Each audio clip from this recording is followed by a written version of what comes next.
Now, I would like to call upon Professor Amit Kapoor. Dr. Kapoor is an honorary chairman at the Institute for Competitiveness, studying firms, clusters, and economies, and is also a professor of strategy at Management Development Institute. He is an affiliate faculty for the Microeconomics of Competitiveness and Value-Based Healthcare Delivery courses of Institute of Strategy and Competitiveness, Harvard Business School. Dr. Kapoor's doctoral work is in the Industrial Economics and Business Strategy. He has received the Ruth Green Memorial Award for writing the best case of the year by North American Case Research Association. Please welcome Professor Amit Kapoor.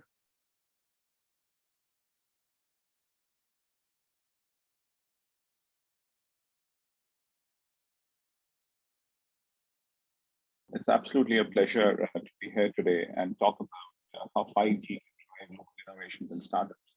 In fact, before I start, I would like to thank Cyber Media for really inviting me to really present this keynote on the topic. So when we really talk about 5G and technology and how it is really going to change things, what I really wanted to focus on was trying to understand as to how technology is really going to change the way industries function. How is it really going to have impact on the world around us?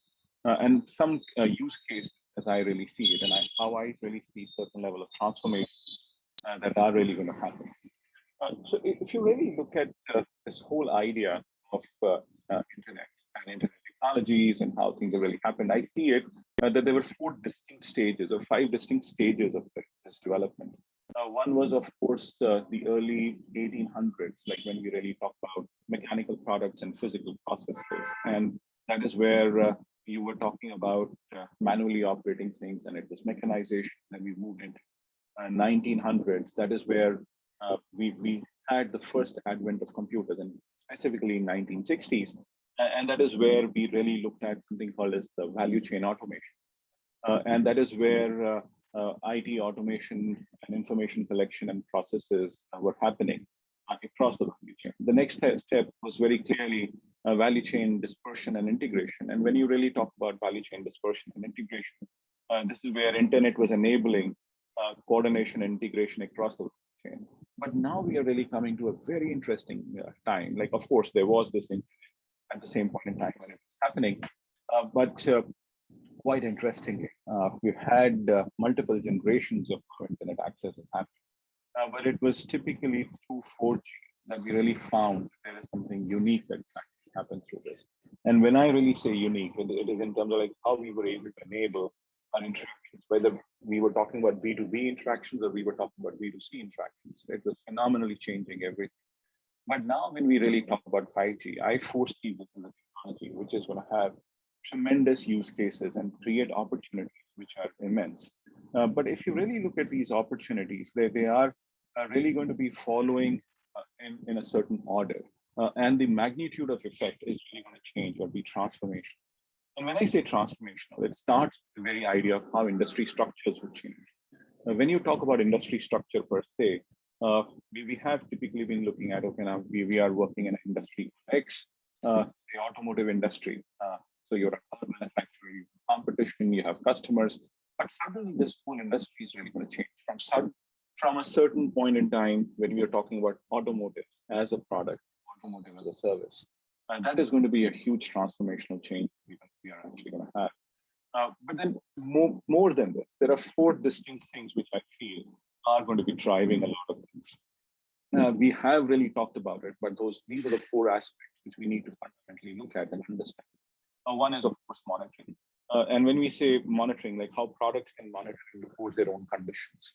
They already do it, but with the advent of 5G, what is going to happen is that with the large data sets that are actually going to be thrown out, it can actually get collected. Until now, with 4G technologies, there was always that slippages, or we were not able to store or whatever. But with this 5G, what I see is that the monitoring capacities and capabilities are really with the technological capability that sits on our hands, like suddenly we can have 1 million devices within a certain square kilometers or whatever. So you're suddenly talking about hugely connected systems that are really going to be working.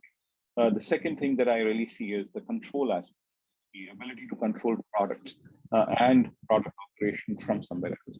So what this does is that this effectively is going to change a product from being a very simple physical thing to a product as a service. The next thing is like in terms of optimization. And so, of course, when you talk about optimization, how can I actually create algorithms that can create to improve product performance? And that is really going to be something very interesting. And last but not the least is autonomy. And when you talk about autonomy, that is in terms of like, so how we can access monitoring data, remote control, and optimization, which is going to allow autonomy. So these are four fundamental driving principles that are really going to happen. But now the question that arises is that when we talk about products which are going to be smart, which are going to be connected, which are really going to be throwing out tons of information, what is it going to do to industry per se? One thing, of course, when you talk about industry transformation, that is going to be huge. The industry transformation is across industries. If you really talk about from education is going to fundamentally get transformed. We have seen some bits of it. Like if you really look at the last couple of years, the last 2 specific years, what we have seen is that we were able to create use cases wherein we were able to content, or we were able to deliver content to people and during the times of the pandemic, it was because of technologies, because of access that we were able to give those lessons. But what 5G does is that it actually creates this environment wherein it becomes much more realistic, much more live, much more without latency, as you would actually call it. And this actually has an impact across the other industry. And if you really look at it, when we talk about typical 5 forces, and when I say typical 5 forces, the Porter's view to the world, why does it become important? It becomes important because it actually enables me to understand what kind of business models will emerge in the future. One of the clear things is going to be that whether is it going to change privately, competition will immensely change, because I think we will start moving away from price. It is not going to be about price competition any longer. It is actually going to be about product-based competition to a system-based competition. And when you talk about system-based competition, that means people who are able to enable these systems or who are able to create these platforms are going to be these people who will be really ruling the roost. The next thing is, of course, when you talk about new entrants, it does really create some very interesting situations in terms of rivalry, for a simple reason. The barriers to entry would actually be much higher, but when you talk about barriers to entry being much higher, it also means that you might need bigger investments, better investments that we actually have. So when the entry barriers are high, is it only going to be small players who are actually going to enter the industry, or is it going to be the larger players who are going to be part of the industry? I see there are two parts of this story. And when you talk about the two parts to the story, one is, of course, as we have seen in the last few years, and especially technology businesses, there has been a huge, I would say, aggregation or convergence, or in terms of what you would actually say, large players have actually got created. And that means that the smaller players will have to be really very smart in terms of really disrupting the industries that we're really talking about. The large, big disruption in retail, was probably happened in 1998 Amazon. Is there another disruption that can actually happen? So maybe there is a distinct possibility that you might have disruptions of a certain nature, which can actually have a player like Amazon being incumbent, and then they would actually really flounder over a period. The question here is that technology will always produce newer sets of players, but these are going to be some unique opportunities and unique ways of really looking at business models. The next thing, as I look at it, is the bargaining power of buyers. The bargaining power of our buyers are really going to be hugely enhanced for a simple reason that there are going to be expanded opportunities for differentiation, segmentation, switching, and so on and so forth. So wherever I'm able to get as a consumer a better product, a better service, that is where I would actually get to. And then, of course, set of substitutes. The question is going to be, typically we are talking about smarter products and things. So like there is a huge possibility that we will get stuck into ecosystems. We've already seen that. But the concept that lies here is that whether we can actually have ecosystems rather than multiple ecosystems, can we create ecosystems which are talking to each other? Today we have say when you talk about the mobile industry, you will always have people like say, the Android ecosystem to the iOS ecosystem, or whatever. But we will have to find a way that these ecosystems start working with each other over a period of time. And these can create opportunities over a period of time. Of course, these are regulatory questions that will emerge, but you will have to find answers to this because you can't really have ecosystems which are working in silos. And I do foresee such changes happening because of the way the industry is really going to get structured over a period of time. And then, of course, there is going to be an immense change, as I really foresee, across the value chain. And when you talk about across the value chain, how we really talk to each other, how the products are really going to talk to each other, or how manufacturing is actually going to happen, that is going to be a huge impact. In fact, one of the biggest things that you're really talking about for a use case, as I see from 5G, and newer sets of models are going to really come up, is in terms of transportation, logistics. And when you talk about logistics, it's rather than monitoring, it was typically RFID technologies that we were really talking about. You were just moving, you knew as to how your product was moving, but suddenly now I can really understand as to what is the status of the product in terms of the quality. If I'm assuming I'm moving fruit or moving vegetables or moving a perishable product, I would actually get to understand in real time as to what's really happening. And I can create smart systems in terms of like how delivery mechanisms get created. So there are going to be immense possibilities that will actually exist.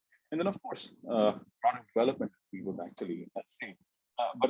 And when you talk about product development, there would be newer sets of principles that will actually emerge. A couple of things which I feel is that one is, of course, going to be designed for connected services. I foresee that the whole industry moves away from being whole industry sets moving away from being product enterprises to connected service enterprises.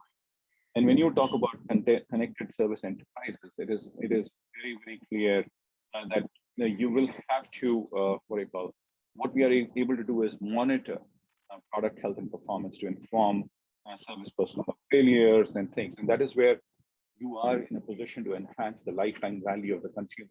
And typically, once the product was out of the door of a shop, it was not about, it was just a service that was happening. Now it is real-time monitoring that is going to get enabled. With latency, which is going to get reduced to milliseconds, I can monitor products in real time and it can happen in my homes. But this really creates a challenge as well. And the challenge is going to be that what happens to my privacy?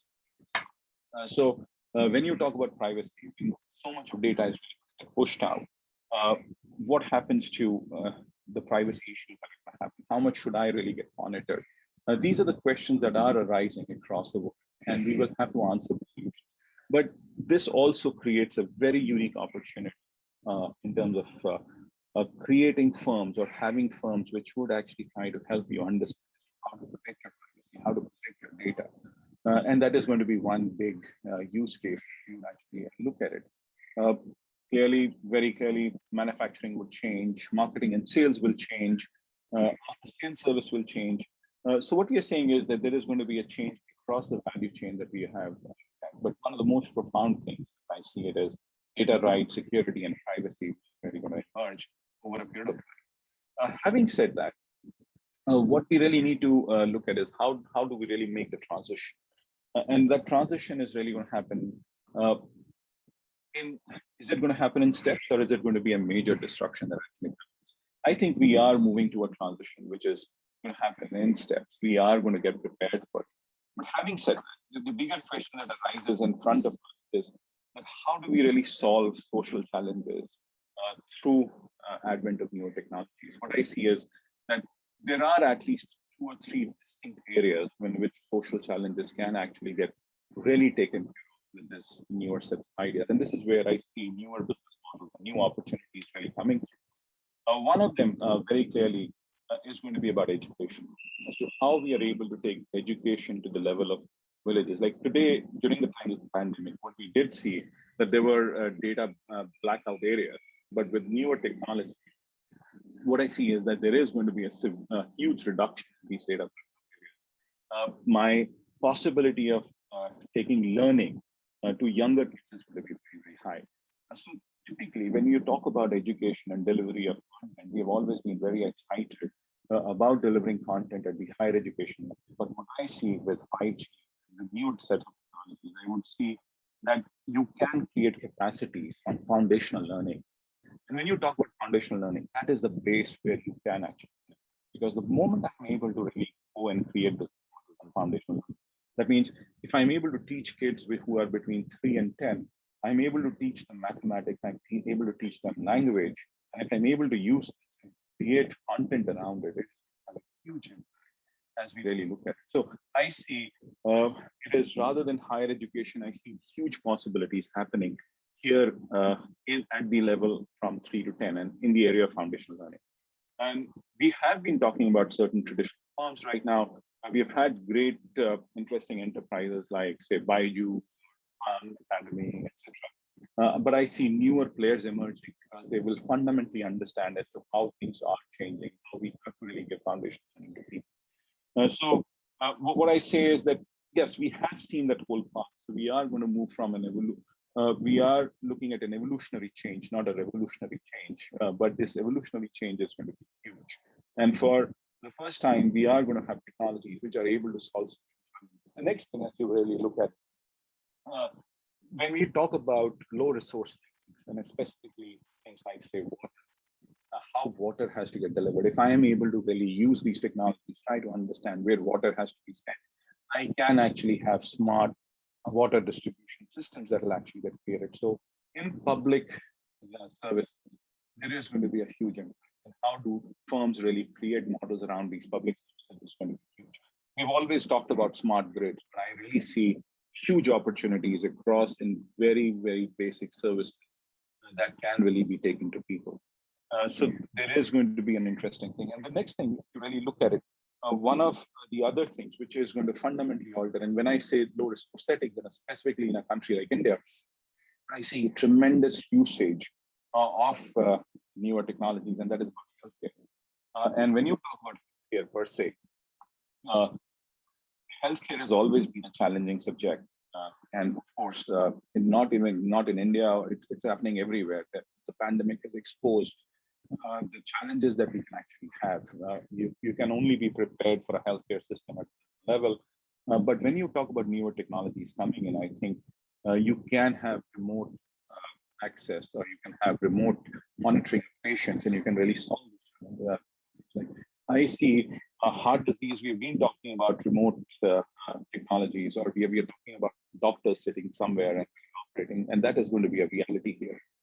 But I'm not talking about very sophisticated things. It's a very simple thing like, say, giving a basic care that can actually be done through 5G technologies, because it is going to happen in real time. I can actually, and we can solve for the challenges that we see. So when you talk about education, when you talk about healthcare, when you talk about public services, so if you really ask me, is it going to help startups? Is it really going to help or drive local innovations? Of course. When you talk about local innovations, like, you will find ways. How do we solve for local challenges? 4G has told us, like, as to how we can solve challenges, and that is exactly what is going to get accentuated in these newer technologies as well. But I see that newer business models will emerge, and it is going to be startups who are going to be disrupting a lot of things. But of course, when you talk about disruption, it is going to be industry boundaries getting stretched. You are actually going to move away from products. You're going to get into services. You're going to get into platforms, and you would be really looking at solving or creating solutions or solving problems of people, which are going to be more what I call service oriented than product oriented, because everything is really moving into that direction.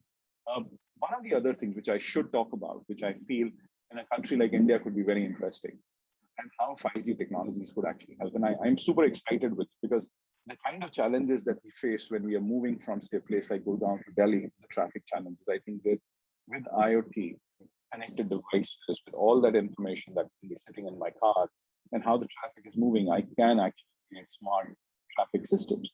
So is there an opportunity there? Of course.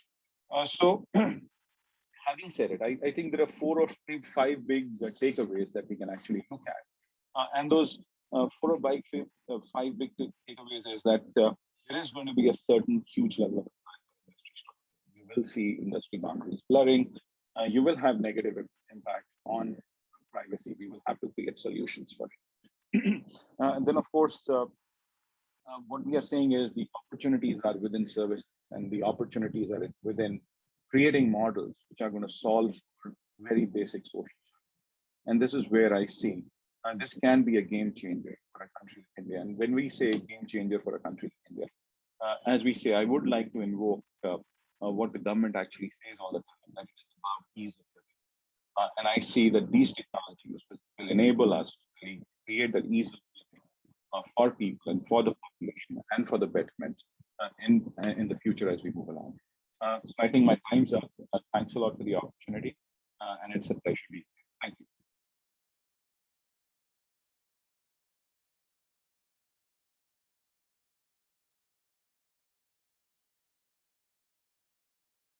Thank you, sir, for those words.